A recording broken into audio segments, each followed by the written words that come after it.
All right, hello everybody. This is the Fantasy Sports Boss. Welcome to the Fantasy Football Fantasy Sports Boss podcast. It is Thursday, July 27th of 2023. And before I get into the gist of the program today, make sure if you're new to the channel to hit that subscribe button. Also, hit the notification and like button if you can as well, because that really helps out with the channel. Certainly the big news of the day as you're getting going today here on this Thursday is the report that Dalvin Cook is on a flight to New York to meet with the New York Jets on Sunday, and all the signs point to Cook signing with the Jets. Now, this has been a rumor for the last couple of weeks. Really, it picked up steam when Cook and the Dolphins failed to come to an agreement. It seemed like those talks died out. And then Cook turned his attention to the Jets and made it be known that that was his preferred destination in terms of where he wanted to land for the 2023 season. And a lot of variables go on and are going along with this. So for one, and which lends credence to the Jets signing Cook, is the fact that Aaron Rodgers restructured his contract, opening up $6 million in salary cap space. So that certainly will help in the signing of Cook, who I think is going to get wind up just with a one-year deal, probably for around $10 million. Supposedly they're $1 million apart, which doesn't seem like a bridge that they won't be able to at least meet in the middle there. But there's certainly a lot of ramifications here. And not to mention the fact that Dalvin Cook, reports have come out about him offering money to settle some sort of a domestic issue that could actually lead to a suspension from the NFL, depending on how that goes. That could impact things as well. But the bottom line here is that Cook is going to sign with the Jets, all right? I don't think there's any doubt now that that's where he ends up. And so now, as I spoke about in the video, the short video I put out this morning, there's a lot of fallout, results from this. Right at the top of the list, of course, is what does this do to Breece Hall? So, the bottom line here, before even getting into this, is that with Cook coming aboard, at the very least, these two are going to split carries. Now, I've been seeing reports that Breece Hall will still be the starter and Cook will be in a support role. I've seen that Cook would be the starter and Breece Hall would be more of a wingman, like in a 50-50 situation. But regardless, this is hurting Breece Hall's value, all right? Now, prior to this, and going back to May, I was all in on Breece Hall. As you know from watching the videos I've been putting out, the podcasts, the ranking videos, the My Guys videos that I put out on running backs recently. Much respect for Breece Hall. Had a tremendous rookie season, there's no doubt about it. But this is not good. This is going to firmly drop him in the running back 2 range. No doubt about it. Dalvin Cook played in all 17 games last year. I know his average yards per carry were down a little bit. I'm going to pull up his numbers. But he was still very solid. And, last season, so 4.4 per carry certainly was way down from the 5 he averaged in 2020. And he's an aging back. He's 27. He's got mileage on him. But 8 touchdowns on the ground, 37 catches, 2 more touchdowns through the air. So 10 total touchdowns. Like I said, he played in all 17 games for the first time in his career. But he does have that injury-prone label that, one full season of availability is not going to suddenly erase. But the bottom line here is that Breece Hall has to be jogged back. And now also, the Jets don't have have to force it with Hall in terms of having him ready for week 1. If they want to put him on PUP, I don't think they'll put him on PUP, but if they want to take it slow, give him a few carries right out of the gate. The Giants did this with Saquon Barkley when he first came back from his torn ACL. He had, I think, only 11 touches his first game back, and then eventually by week 4, he really ramped up fully. Now with a Dalvin Cook there, and to a lesser extent, you still have Michael Carter and Zonovan Knight, who are decent options. They have the kid Israel Abanikanda from Pittsburgh, the rookie. So it's now a deep running back room. Not to mention you have Aaron Rodgers, and they're going to be passing it a lot more as well. So, like I said in the video I put out this morning, I'm out now on Breece Hall unless he really falls far. All right, so now I have him firmly behind Ramondre Stevenson. I have him behind Travis Etienne. Absolutely have him behind Tony Pollard. I still have him ahead of Najee Harris. Aaron Jones I have now ahead of him. And, and Jahmyr Gibbs, I mean, they're neck and neck. Miles Sanders, I still have Hall ahead of him slightly, but I do like Miles Sanders. And somebody pointed out today in the comments section that, speaking of Hall, he's going to drop to the 6th round, and he's going to be a league winner because Dalvin Cook's going to get hurt. All right, he's going to be a league winner the second half of the year. And absolutely that could happen. Dalvin Cook's track record is he gets hurt. But Breece Hall, he got hurt as a rookie. Is he going to get hurt again, There's the notion of, running backs coming off a torn ACL are not all the way back until the following season. So, listen, there's no doubt that Breece Hall has the goods to be a running back one. He was tremendous last season. He was an absolutely explosive monster, 5.8 a carry, which is just insane. 463 yards, 4 touchdowns on the ground, 19 catches in the air, 1 additional touchdown there. But I'm not paying the price on him. If he's a 3rd round pick, even a 4th round pick, I mean, late 4th maybe, but I'd rather have Jahmyr Gibbs absolutely in the 4th round. I'd rather have Aaron Jones in the 4th round. Miles Sanders in the 5th round is a better value for me. So that's how I'm treating Breece Hall. Now, as far as Dalvin Cook, listen, he's probably straddling that running back 1, running back 2 range. He's probably going to get 15 carries a game, catch a couple of balls. He's still a useful player. Ideally, he'd be your running back 2, even more as your flex, but I'm out on him as well. I don't buy running backs that are 27 and older unless you're an Aaron Jones who doesn't have who has more tread on the tire at that age because he's been a part-time player the last couple of years with A.J. Dillon and whatnot. But it's not a good situation for Breece Hall. And listen, this is what we've been talking about for weeks now. With Leonard Fournette out there, with Dalvin Cook out there, Ezekiel Elliott out there, these guys are going to sign with somebody and torpedo the fantasy value of the backs that are already there. Leonard Fournette, if he signs with New England, this is going to hurt Ramondre Stevenson. Not as much as Cook is hurting Breece Hall. I think Cook's going to get more work than Leonard Fournette would get in New England, but it's still going to hurt Stevenson a little bit for sure. Where he's a rock-solid running back 1, talking about Stevenson, I think he's now going to be like a low-end running back 1 if Leonard Fournette signs there, especially if he gets the goal line work. So, that's the big news of the day there. And the running backs are dominating discussion as training camps open with the contract issue with Saquon Barkley and Josh Jacobs. Now you have Jonathan Taylor, and this is becoming a little bit of a storyline too. So Jim Irsay was not happy. He voiced his displeasure and his annoyance over this running back movement, complaining about the salaries of the running back fraternity, if you will. Talking about the new CBA, that it was negotiated in good faith, and this was just a fallout. It was not planned. This is just how the market has dictated the position to be.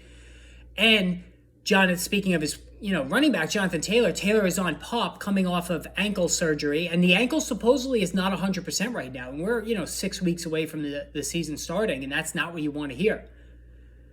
I've spoken over and over and over again about how I was already out on Taylor, but he is a high-volume guy going back to college. I've always been afraid that Taylor was going to be the next Eddie George as a very early decline player because he carried the ball and touched the ball so much in college. All right, this is a valid concern. And now he's on PUP, and supposedly he's not happy with his contract. So there's kind of a negative vibe going on with Jonathan Taylor.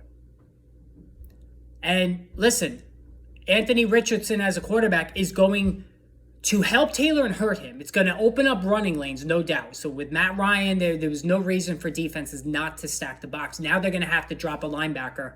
So Taylor's going to get more room to run. But he's going to catch fewer passes, and he already has a modest amount of catches on a yearly basis because Richardson's going to tuck it and run. And then around the goal line, Taylor's not going to get as many touchdown opportunities because Richardson's going to tuck it and run.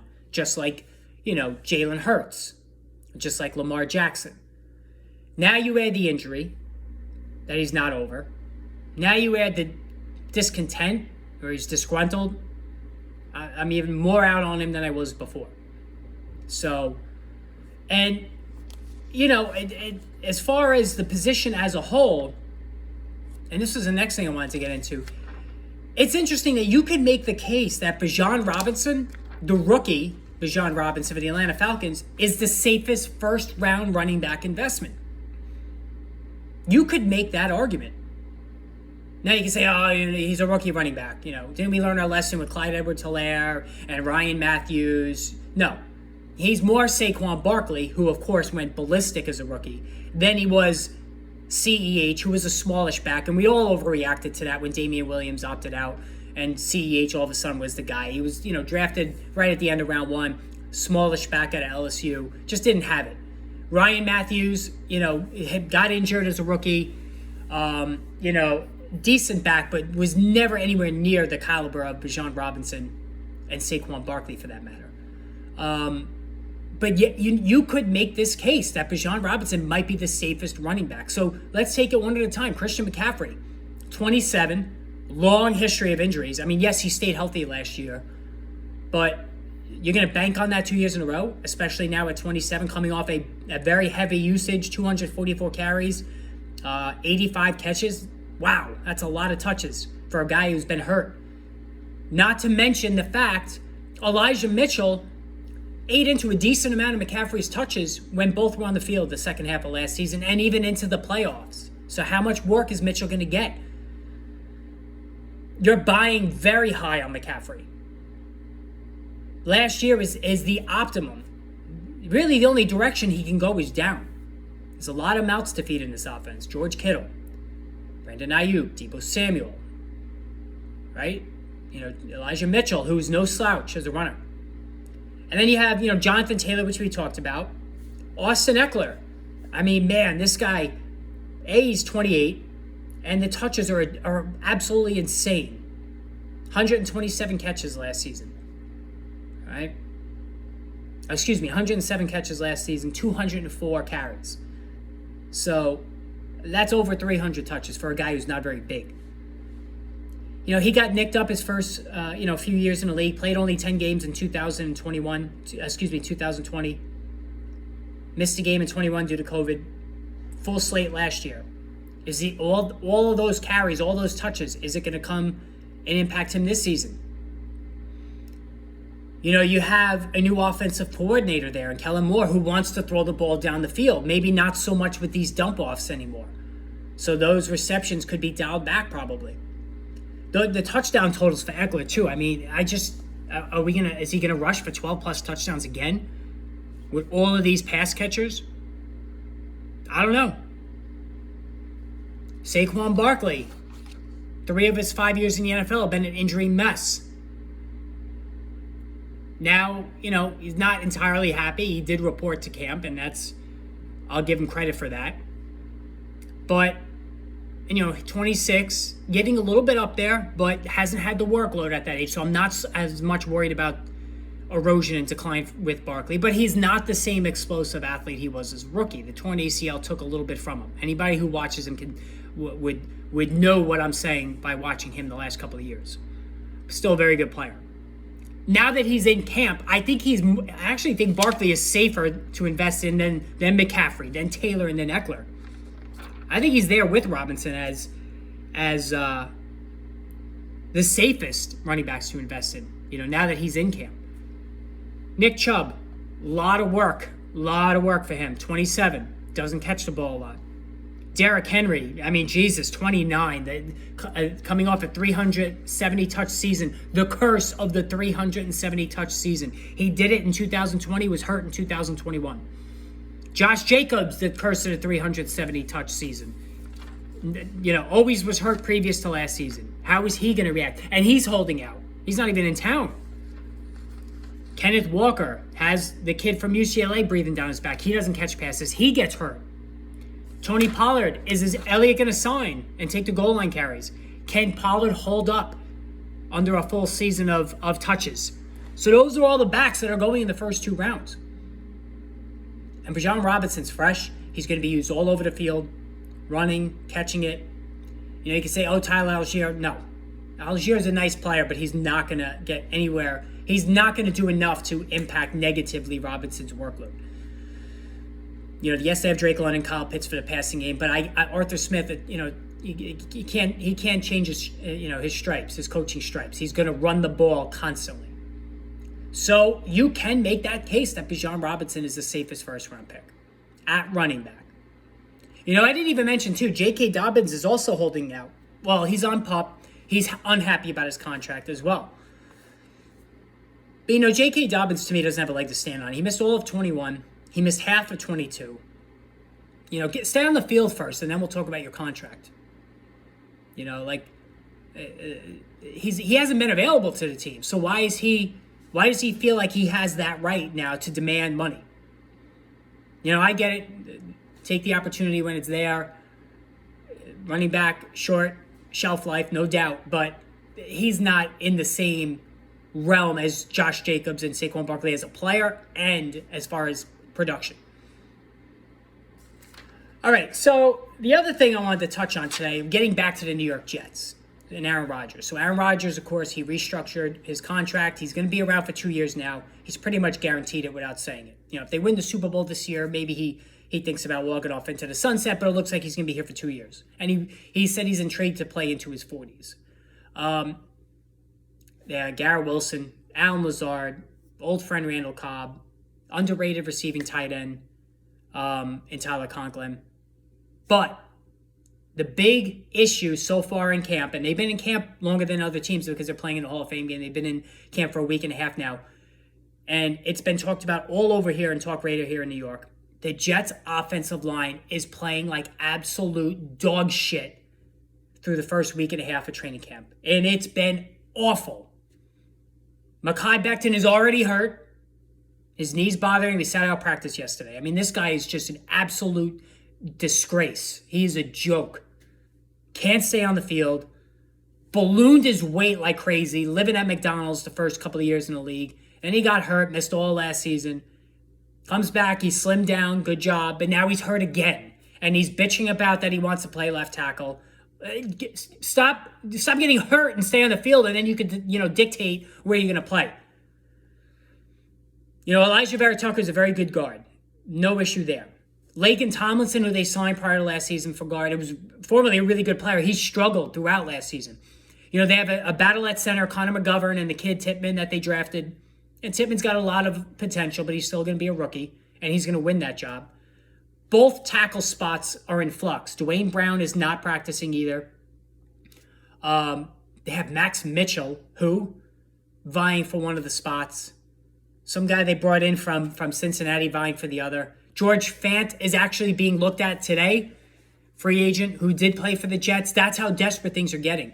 So it was even in the local paper today. One of the columnists for the New York Post commented that it's scary how bad the offensive line is. And so when you have a quarterback with declining mobility like Aaron Rodgers, who says he wants to operate more in the pocket, and who was one of the worst quarterbacks under pressure last season in terms of throwing the football, he was in the bottom half of the league throwing while under pressure last season. That's not a good sign. Is he going to have the time to throw it down the field to Garrett Wilson? Is he going to get hurt? God forbid Aaron Rodgers gets hurt. You have Zach Wilson again. And Garrett Wilson's value goes right into the toilet. So anybody who's investing in Garrett Wilson this season, this is an issue we have to confront here. Now the Jets are going to be practicing against Carolina. It'll be interesting to see how that, and Tampa Bay as well. They're going to have joint practices with those two teams. It's going to be interesting to see how bad or how good the Jet offensive line plays. If they struggle against those teams in those practices, man, you might have to reconsider expectations for this offense in terms of the passing game. Aaron Rodgers will wind up getting killed. At 40 years old, he's not going to stay healthy, taking that much of a pounding. We saw last year when he was playing hurt, he did not play great. So this is something that needs to be watched. An injury to Aaron Rodgers completely destroys the value of Garrett Wilson, who's really the only Jet pass catcher you're worried about in terms of fantasy football. All right? So we cannot have Zach Wilson playing. We just can't. So if you're looking again for another tiebreaker Because one of the toughest riddles for me so far is deciphering between A.J. Brown, CeeDee Lamb, Garrett Wilson, Devontae Adams. Stephon Diggs I have ahead of all those guys, so I'm not going to include him in that. And Amon-Ra St. Brown. Those 5 guys, it's really tough to try to figure out who to rank ahead of the other. I'm very leery about Devontae Adams. I know he's kind of quarterback proof, but the downfield passing game is not going to be as good this year without Derek Carr when you have the short to intermediate game of Jimmy Garoppolo instead. So I'm fading Devontae Adams. I have Lamb and A.J. Brown as the 2 guys that I like ahead of the rest of them. And Amon-Ra St. Brown, I want to draft Jahmyr Gibbs or later David Montgomery, so I don't want to end up with those, with a receiver and a running back from the Lions offense. I don't like to do that. I like to diversify my teams in terms of the teams that they play for. So even though I do like Amon-Ra St. Brown, he also has to prove that he can catch more touchdowns. So Garrett Wilson, conceivably on my list, is 3rd out of those guys. And a lot of that is based on potential. Future upside. No doubt about it, because we haven't seen it. We saw glimpses of it last year. But, this is something to think about. Does the injury threat of Aaron Rodgers getting pounded behind this offensive line of the Jets that's been terrible so far, does that put Amon-Ra St. Brown ahead of him? I think it might. So this is something I'm going to pay attention to over the next couple of weeks. Now, Garrett Wilson played for Ohio State, as did Chris Olave, as did Jackson Smith and Jigba, the rookie wide receiver for the Seattle Seahawks, who's actually lighting things up right now in camp. And here's the thing, and it's been talked about, so I'm not taking credit for this, but when all 3 guys were on the field together for the 2020-21 season in college, it was Jackson Smith who outproduced Olave and Wilson. All right? 95 catches, 1,606 yards, and 9 scores in 2021. Much, much better than Chris Olave and Garrett Wilson. He was the number 1 guy. And now he's going to play in the slot for Seattle with last year, the number 1 quarterback on short to intermediate throws was Geno Smith. So Jackson Smith, he's looking really more and more interesting to me by the day. Now, Tyler Lockett was the Seattle receiver I really wanted more than anybody else. I think DK Metcalf is slightly overpriced. Lockett he's wide receiver 30, which is insane considering how many touchdowns. Every year he's 8 to 10 touchdowns. But how much is Jackson Smith going to eat out of those 2 guys total in terms of receptions, in terms of yards? We don't know. But I'm very intrigued here. I am very, very, very intrigued by Jackson Smith. And I'm also growing more and more intrigued with Malcolm Brown. Okay? Marquise Brown, excuse me. Not the Malcolm Brown, the running back. Marquise Brown. So, here's the thing with Marquise Brown. When DeAndre Hopkins was on that suspension last year and Kyler Murray was under center, Marquise Brown was a top wide receiver 1 on a per game basis. All right? He was unbelievable. Anybody who had Marquise Brown last season, the first, in September, was amazed. Double-digit targets in almost every game. Insane targets. But then Hopkins comes back. He becomes the alpha. Murray gets hurt. The bottom falls out for everybody.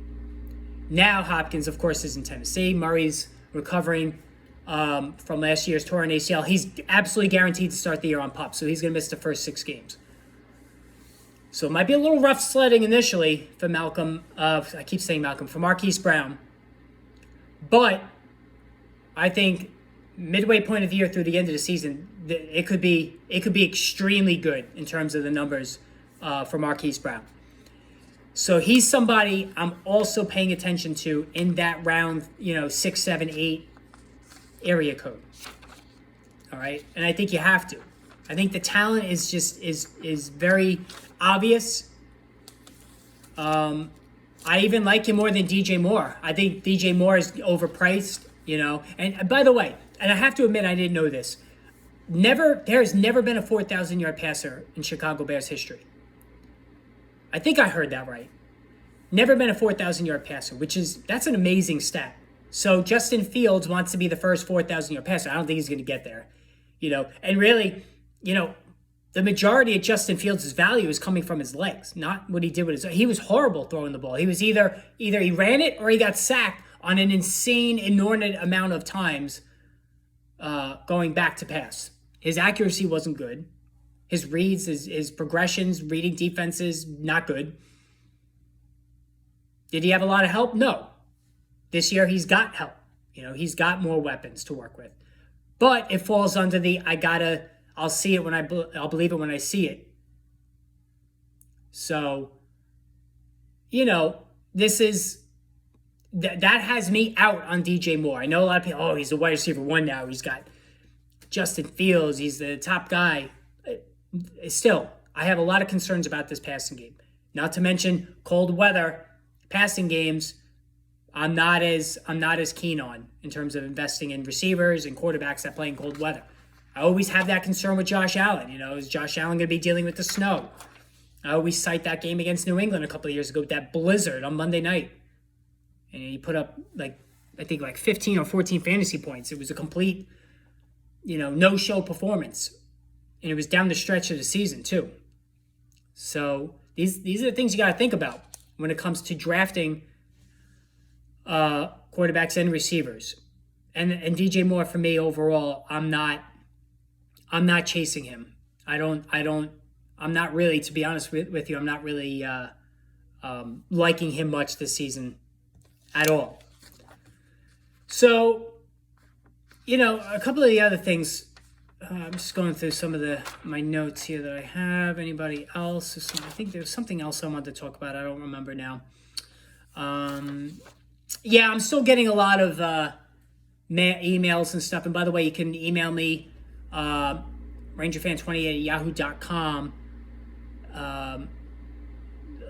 Big debate about Travis Kelce. I of course, if I'm in the middle of round 1, I want Travis Kelce. I've made no secret of that. To me, Justin Jefferson, Jamar Chase, CMC, Eckler, those are the consensus top 4, right? I mean, I think those guys belong in their own tier. But after that, you can make a case for anybody. Bijan Robinson, Barkley, Kelce, Tyreek Hill, Cooper Kupp. All right, but the question marks start there. But to me, I think you got to go Kelce. And then coming back in round 2, Tony Pollard right now is there in the middle of round 2. Garrett Wilson is there. Amon-Ra St. Brown isn't there in some leagues. So if you're comfortable those guys as your wide receiver 1, then it's not a bad strategy. And then in round 3, you could grab one of the running backs, Travis Etienne. I don't think Ramondre Stevenson, I don't think he'll be there. I think Ramondre Stevenson is going to move up while Breece Hall moves down. I think that's going to happen there. Najee Harris will be there in the 3rd round. He's got work at least. I'm not going to chase him though. Miles Sanders, I think Miles Sanders is more of a 4th or 5th round pick. Jahmyr Gibbs, if you want to make a preemptive strike in the 3rd round and get him. So there's going to be guys there. Yeah, it's a debate. It's definitely a debate. Do you use the 1st round pick on a tight end? It's gone back to Rob Gronkowski. Even before that, Ben Coates. I mean, geez, some of these guys. So I understand the debate. You take Kelce, you're robbing yourself of a prime running back 1, prime wide receiver 1. Unless he falls to the end of round 1, and then, Jesus, you got him and you can get CeeDee Lamb coming back. Or Amon-Ra. Or Devontae Adams, any of those guys. That would be the most ideal scenario. So that's definitely a debate for sure. And then also, if you're looking at a situation, Austin Eckler, Jamar Chase are there. Who are you taking? All right. I mean, I'm taking Jamar Chase every day of the week, twice on Sunday. You already know how I feel about these running backs. So, I haven't got my draft spot yet. I think we're working on it this weekend, both of my leagues. So, I haven't got my draft spot yet. I'm still trying to figure out. One of my drafts is August 24th. And this, this is what drives me crazy too, because I'm the commission both leagues. Trying to, everybody get, everybody's going away, doing this, doing that. Getting everybody to agree on a draft date is impossible. So sometimes I'm drafting, weeks before the season, and that's obviously not ideal, but whatever everybody agrees on, that's what it is. And, it's too early. Well, tough. That's what the way we do it is the most league votes for a certain day for the draft, that's what it is. And we're all under the same threat of losing guys in preseason or, guys losing a training camp battle, whatnot, all of that stuff. So, yeah. One thing I wanted to mention, too, about Kelce is that the 100-point differential between him and tight end 2 last season, which was TJ Hawkinson, is the same as the difference between Hawkinson at tight end 2 and I believe tight end 22. I saw that stat today on Twitter. I don't remember who posted it. But that's a pretty crazy stat right there as well. You give yourself Kelce, you got that massive advantage over 11 other people. Now you can say, okay, they have an advantage over me at running back, if they go running back round 1 or wide receiver. But the receiver or back you take in round 2, the difference between him and the receiver that was taken in round 1 by the rest of your league mates is not going to be nearly as big as the gap between Kelce and number 2. So, you got to kind of look at it that way. All right, so emails. Got some emails I wanted to share with you. First one is Joe from Dearborn, Michigan. Is Chris Olave a slam dunk wide receiver 1 this year? All right. Slam dunk might be a little strong, but I think he has an excellent chance to be a wide receiver 1. I'm really a big fan of Olave. If I can get him in the beginning of round 1, it's an absolute steal. Michael Thomas, even though I like Thomas as well, you can't depend on his health. There's really not a lot of targets here. Juwan Johnson, okay, once in a while, he'll pop. Alvin Kamara, still a good receiving back. But, he's facing a suspension. He's older. Michael Thomas can't stay on the field. So Chris Olave, his advanced metrics were impressive. Average depth target of 14.9, which is an insanely high number. So, that's something that we have to take into account is the upside that he brings. And I posted a couple of days ago, him and Garrett Wilson, I think, are closer than you think. And Wilson's going ahead of Olave in almost every draft. That's because of Aaron Rodgers. But if Rodgers is getting beat up behind that line, Olave could easily outproduce him. So, I don't know. All right, Eric from Tucson. The general consensus is that Pat Mahomes, Jalen Hurts, Lamar Jackson, Joe Burrow, and Josh Allen are the top 5 quarterbacks. Who do you have at number 6? All right.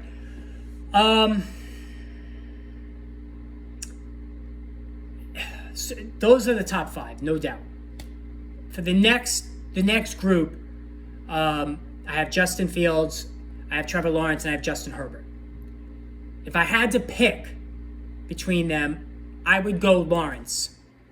Just because, A, passing offense all the way. B, insane amount of weapons, especially now with Calvin Ridley coming around. And the third reason is that he's playing all of his games in the fantasy playoff weeks in Florida. All right, so Jacksonville's playoff schedule is as good as anybody's in the entire NFL. And with Lawrence's durability, he's got durability over Fields at least. So Jacksonville is home to Baltimore, at Tampa Bay, and home to Carolina for the fantasy playoffs. The Tampa Bay and Carolina matchups are gold mines in terms of those defenses are not looking very good. Baltimore's defense has run pretty well under John Harbaugh, but I love that slate. So I have Lawrence at QB6. I have Fields at QB7. I have Herbert at 8. I love Herbert. See, Justin Fields scares me because of the injury factor. But I have to be fair. I think he could finish. I would not be surprised if he finished QB1. Herbert, I think I would be, because Herbert just doesn't run enough. So that's how I have it with those guys. And really, you got to end up with one of those 8. I think there's a sizable drop-off after those 8 guys are off the board. All right, so that's how I'm looking at that one. All right, Steve from Pittsburgh. How concerned are you when it comes to Mike McCarthy calling plays for Dallas, considering his run-based background? All right, a little concerned. This is not going to dull my enthusiasm when it comes to CeeDee Lamb. I think CeeDee Lamb is still a clear-cut wide receiver 1, no doubt about it. The running game is going to be fine. Obviously, it's going to be fine. McCarthy's running the show. So McCarthy does it. It's not a very, if you look back at McCarthy's offenses, it's not a very imaginative attack. It's very, vanilla. It's unlike Kellen Moore, whose attack was great. It was like a new age attack, right? So that being said, I think CeeDee Lamb, Brandon Cooks was brought on board, which could take some targets away, but Dalton Schultz is gone. We don't know if any of these tight ends, behind him, whether it's Ferguson, the rookie from Michigan, we don't know if any of them are going to be even decent. So I think it's really Lamb, Cooks, and, Michael Gallup. I mean, he's very, very inconsistent. So I think Lamb is still going to get a ton of work. All right. And Dallas is going to have to throw the ball, fairly, when you look at their schedule. They play Philadelphia twice. There's going to be a lot of potential shootouts for Dallas. So I do like Lamb. I don't think it's going to take him down much at all if you're worried about Lamb's numbers from last season. Brandon Cooks, very deep leagues, 5 receiver leagues, okay, but I'm not looking at him anymore. I'm done with him. If you want to say Ferguson in a deep league as a tight end guy with upside, maybe. We know Dak Prescott likes to throw to his tight ends. There's no doubt about it. But, I'm not too worried about it. All right, we have Chris from Kansas City. Wait, I had that here on my list. I just lost his thing. Hold on one second. Okay, who's the top defense in fantasy football this season? All right, so it's hard to pick that every year. San Francisco, to me, is the best defense. I think the Jets and the Eagles, though, are going to be right there. So those are the 3 defenses I think that are head and shoulders above the rest of the season, to answer that simply. So anyway, guys, keep the emails coming, rangerfan28@yahoo.com. I'll use them on the stream, on the podcast. Tomorrow's Friday. Definitely 100% will be a live stream, so have the notification button hit. And maybe a podcast will be posted as well. I'm not sure. Of course, any breaking news, I'll be jumping on within minutes like I always do, so make sure you have that subscribe button hit as well. We'll see you later.